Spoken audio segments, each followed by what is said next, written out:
퇴임하면서 오늘부터 8인 체제로 돌아갑니다. 박한철 소장은 헌법재판소를 떠나면서 공정하고 신속하게 3월 13일까지는 탄핵 심판을 결론 내야 한다. 이렇게 촉구를 했죠. 실제로 많은 사람들이 2말 3초, 그러니까 2월 말 3월 초에는 결론이 나올 거다 예상을 했었습니다. 그런데 몇 가지 변수가 등장했습니다. 가장 큰 변수는 박 대통령 측의 대리인단이 총사퇴를 할 가능성입니다. 오늘 대리인단이 입장 내놓을 거다 이런 관측도 나오는데요. 이럴 경우 변호인이 없어도 심판은 계속되는 건지 아니면 일단 멈추는 건지 헌법재판소 8인 체제 속에서 짚어봐야 할 변수들, 쟁점들 꼼꼼히 살펴보죠. 조대현 전 헌법재판관 연결이 돼 있습니다. 조대현 재판관님 안녕하세요. 예, 안녕하십니까. 2005년 노무현 대통령 때 임명이 되셨고 이명박 대통령 때까지 헌법재판관을 지내신 거죠? 예. 오늘부터 헌법재판관 8명 됩니다. 가장 큰 변화는 뭐라고 보세요?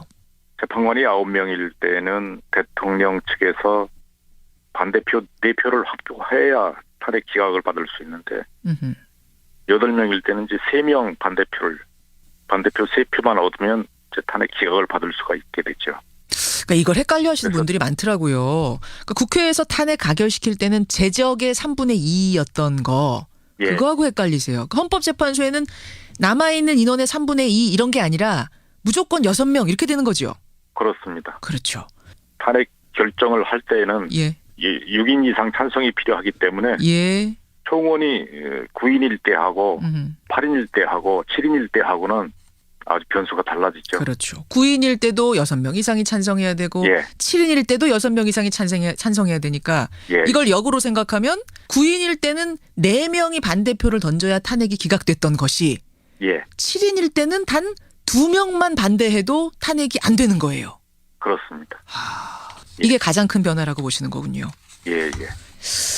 이정미 재판관 임기가 3월 13일까지인데 이때까지 심판 결론 나지 않으면 그냥 7인인 상황으로 가는 건가요? 그게 이제 변수죠. 지금 일부 헌법학자들하고 일부 정치인들이 권한대행은 저 재판관 임명하면 안 된다고 지금 하니까 황교안 대행 그런 입장에 의하면 이정미 재판관 퇴임 후에는 후임자 없이 7인 체제로 가게 된다는 거죠. 그렇죠. 그런데 그때 7인 체제로 가게 되면 대통령 측에서는 2사람 반대표만 얻으면 탄핵 기각받을 수가 있게 되니까 대통령 측에서는 3월 13일 이후에 7인 체제에서 재판받기를 원하게 되겠죠. 원할 수밖에 없는.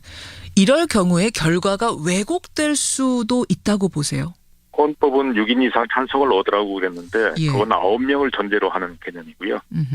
그런데 이게 임기 만료 전에 후임자 임명이 안 돼서 공석이 생기게 되면 헌법이 뜻이 왜곡되죠. 9인일 때 6명이면 3분의 2인데 7인일 때 6명이면 86%가 되거든요. 그렇죠. 그래서 왜곡되지 않게 그게 어느 쪽 결론이든 왜곡되지 않게 최대한 8인일 때 적어도 8인일 땐 돼야 된다는 생각을 지금 하고 있다. 이런 말씀. 이런 와중에 박 대통령 측의 변호인들이 총사퇴할 가능성이 있답니다. 명분은 박한철 소장이 3월 13일이 시한이다 이렇게 얘기한 걸 두고 공정성 시비를 들고 있어요. 이게 이르면 오늘 이제 10차 변론인데 오늘 이 자리에서 총사퇴 입장을 밝힐 수도 있다는 보도들도 나오고 있는데요. 왜 웃으세요, 재판관님? 그러겠죠. 어이가 없어서 웃으십니까? 그게 전략이죠. 그게 전략이다. 3월 13일 이후까지 끌고 갈 전략이겠죠. 아니 근데 대통령 변호사들이 사퇴한다고 해서 심판 못 하나요? 그게 견해가 차이가 있을 겁니다. 이건 탄핵 심판이기 때문에 피청구인이 출석하면 재판할 수 있다는 얘기가 있고 피청구인도 사인이기 때문에 변호사를 선임해야만 변론할 수 있다는 견해도 있고 견해 차이가 있을 겁니다. 제가 좀 찾아봤어요. 헌법재판소법을 찾아보니까 25조에 이렇게 써 있습니다. 각종 심판 절차에서 당사자인 사인은 변호사를 대리인으로 선임하지 않으면 심판 청구를 하거나 수행하지 못한다. 당사자인 사인, 사사로운 개인, 사인 이렇게 되어 있단 말이에요. 이걸 어떻게 해석하냐인데 대통령을 사인으로 볼 것이냐 국가기관으로 볼 것이냐. 재판관님은 어떻게 개인적으로 보세요? 탄핵 심판 절차 피청구인으로 된 사람은 사인이죠. 아니 3부 요인 중에 하나고 사사로운 개인이라고 보기에는 거의 공공기관 아닙니까? 그게 그 국가기관으로서 권한쟁의 심판을 하거나 무슨 때는 국가기관인데 탄핵 절차는 그 징계 절차의 대상자거든요. 공무원 신분에 불과하고 사인입니다. 공무원 신분을 가진 사인이지 어떤 기관, 권한쟁의 심판의 대상인 기관이 아니다. 그렇죠. 그럴 경우에는 변호사 강제주의, 변호사 없이는 심판받을 수 없다라는 이 25조에 걸린다 이 말씀이세요. 그런 측면도 있는데 징계 절차에서는 또 징계 받는 사람이 변명할 기회도 줘야 되기 때문에 예. 본인이 변론을 제안하는 것은 좀 부당하다. 그래서 형사소송법 준용되기 때문에 형사 피고인처럼 본인이 변론할 수 있도록 해야 된다. 그런 주장도 있을 수 있습니다.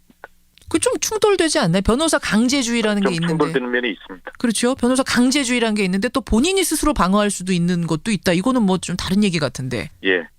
그건 뭐 하여튼 법리적으로 어려운 문제니까요. 넘어갑니다. 그렇군요. 그러니까 법리적으로 지금 이 해석이 조금 분분할 수 있는 부분이군요. 예, 분분할 수 있습니다. 그러니까 논란이 될 수 있다는 얘기는 논란이 되면 시간이 더 끌어질 수 있다는 얘기예요. 예. 그렇게 보시면 조대현 재판관 개인적으로 보시기에는 사인으로 본다. 사인으로 보고 형사소송법의 국선 변호인 규정을 준용해서 해야 되지 않을까 그렇게 생각이 듭니다. 예. 어쨌든 그때까지는 멈춰야 된다는 입장이신 거군요. 법리적으로 볼 때. 예. 국선 변호인 진행하더라도 예. 이제 그때 이제 다시 이 사선 변호인사 선임하면 또 바뀌죠. 사선 변호사 선임하면 국선 대리인 선정한 것은 효력이 없어지니까. 예. 아, 이게 복잡한 문제군요, 정말. 그러니까 3월 13일 이후까지 지연될 가능성도 있습니다. 그래요. 아니, 근데 왜 그럴까요? 왜 굳이 변호사를 사퇴시키고 누구를 추가했다, 뺐다, 왜 이렇게 지연 작전을 쓰려는 걸까요? 아니, 8인 체제보다 7인 체제가 유리하니까요. 유리하니까. 그 얘기는 예. 9인 체제일 때도 탄핵 기각될 거라는 자신이 있으면, 그러니까 승산이 있으면 이러지 않을 텐데 좀 승산이 없는, 자신감이 부족한 걸까요? 아, 그렇죠. 그렇다고 봐야죠. 아하. 9인 체제에서도 승산이 있다고 보면 대통령 권한 정지된 상태이기 때문에 그걸 빨리 회복시키기 위해서 빨리 판결 받으려고 하겠죠. 예. 아마 지금 7인 체제로 가야 해볼 만하다고 생각하니까 자꾸 미루겠죠. 자꾸 미루는. 자신이 없어서, 승산이 없어서 이런 지연 전략이 나오는 거다. 만약 심판이 늦춰진다면 이런저런 지연 전략에 의해서 맥시멈 언제까지 갈 거라고 보세요? 아마 7인 체제로 가면 더 이상 지연 작전 쓰지 않을 것 같은 생각이 드는데요. 왜요? 2명이 반대표만 확보하면 되고 그 상황은 변하지 않으니까요. 더 이상 숫자가 줄어들면 재판이 아예 성립이 안 불가능하게 되니까. 됩니다. 그렇죠. 한 명이라도 빠지면. 갑자기 그 생각도 드네요. 7인 체제이다가 한 사람이 뭔가 사고를 당한다든지 피치 못하게 그 자리를 떠나야 되는 상황이 발생해버리면. 그러면 재판이 아예 올 스톱되죠. 허허, 그렇군요. 탄핵 심판은 6개월 안에 마친다는 규정이 있는데 그 안에는 그럼 이렇든 저렇든 되겠군요, 되긴. 그런데 만약에 7인 체제도 무너져버리면 그 규정도 지킬 수가 없죠. 7명이 남았는데 한 사람이 어떤 유고 상태가 발생해서 네. 6인 체제가 돼버리면 아예 심판 자체가 성립 안 되는. 불안하고 6개월 규정도 지킬 수가 없게 되죠. 그럼 그 다음엔 어떻게 되는 겁니까? 탄핵이 무효가 되는 건 아닐 거 아니에요. 후임자 선임될 때까지 정지되죠. 무기한 정지. 예. 7명 채워질 때까지. 아, 7명 채워질 할 때까지. 수 있으니까. 그럼 네, 대통령이 지금 직무를 할 수 없고 임명을 할 수 없는 상태라고 하면 그럼 그건 계속 가는 건가요? 그렇죠. 권한대행이 임명할 수 없다고 보면 그건 해결책이 없죠. 해결책이 없으니까. 그렇죠. 알겠습니다. 조대현 전 헌법재판관 여러분 지금 만나고 계십니다. 그나저나 그 황교안 총리, 황교안 대통령 권한대행이 대통령이 임명하도록 돼 있는 그 헌법재판관을 임명할 수 있다 없다 논란이 분분하더군요. 나경원 의원은 어제 할 수 있다 하도록 해줘야 된다 또 이렇게 강하게 주장하고 있고. 예. 개인적으로 어떻게 보십니까? 저는 할 수 있다가 아니고 해야 한다고 생각합니다. 해야 한다고 보세요. 헌법재판소법에 그 재판관 임기 만료 전에 후임자를 임명해야 한다 이렇게 규정되어 있습니다. 법률이 규정하는 의무고요. 예. 그 의무는 권한대행도 이행해야 되는 거죠. 아, 그렇게 보시는 거예요. 권한대행이 후임자 임명하지 않는 것은 헌법재판소법 위반하는 거죠. 근데 황교안 총리, 그러니까 그 박근혜 대통령 측에서는 황교안 총리가 권한대행이 임명하지 않기를 바라고 있을까요? 그게 더 유리한 겁니까? 후임자 임명하지 않는 게 지금 대통령 측이 결국 유리한 결과로 나오지 않습니까? 아니 황교안 총리라면은 박근혜 대통령과 그래도 가까우니까 또 유리한 사람을 거기다가 임명할 수도 있겠다라는 시나리오도 가능한데. 그럴 수도 있겠지만 숫자 두는 것이 더 확실하죠. 그게 더 확실한 것. 알겠습니다. 아, 참 상황이 복잡합니다. 설명을 듣고 나니 더 복잡해지는데 마지막으로 조 재판관님 어느 쪽으로 결론이 나든 신속하게 나는 게 맞다고 보시죠? 그렇죠. 그렇죠. 예. 지금은 헌정 질서가 일부 마비된 상태거든요. 마비된 상태. 이걸 빨리 회복시켜야죠. 그렇죠. 예. 지연 전략을 쓰는 건 저는 대통령이 그래도 되는 건지 모르겠습니다. 아니 지금 어느 쪽이 됐든 빨리 결론 내고 이 지금 국정 마비 사태를 해결해야 되는데 지연 전략을 대통령이 쓴다는 게 이게 지금 국익에 부합하는 건가요?